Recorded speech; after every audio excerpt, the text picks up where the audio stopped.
जंगल के एक खूबसूरत हिस्से में एक नन्हा सा शेर रहता था जिसका नाम सिम्बा था।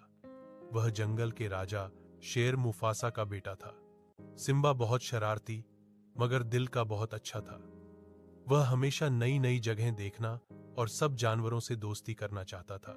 मुफासा सिम्बा को हमेशा सिखाता था कि एक अच्छा राजा वह होता है जो ताकत के साथ साथ नरमी और इंसाफ भी रखता हो। सिम्बा अपने अब्बू की बातें गौर से सुनता मगर कभी कभी शरारत में गलतियां भी कर बैठता। एक दिन सिम्बा अपने दोस्तों के साथ जंगल के दूर दराज हिस्से में चला गया जहां जाना मना था।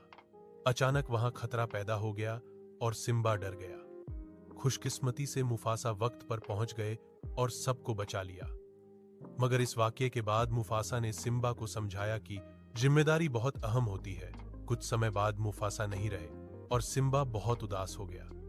वह खुद को कमजोर समझने लगा और जंगल छोड़कर चला गया। रास्ते में उसकी मुलाकात नए दोस्तों से हुई जिन्होंने उसे सिखाया कि अतीत से भागने के बजाय उसका सामना करना चाहिए। आखिरकार सिम्बा ने हिम्मत की, वापस अपने जंगल आया और बुराई का मुकाबला किया। उसने साबित कर दिया कि वह सिर्फ एक शेर नहीं बल्कि एक जिम्मेदार और बहादुर राजा है। जंगल में दोबारा खुशी लौट आई। सबक: यह कहानी हमें सिखाती है कि गलतियों से सीखना, हिम्मत न हारना और अपनी जिम्मेदारी कबूल करना जिंदगी में बहुत जरूरी है।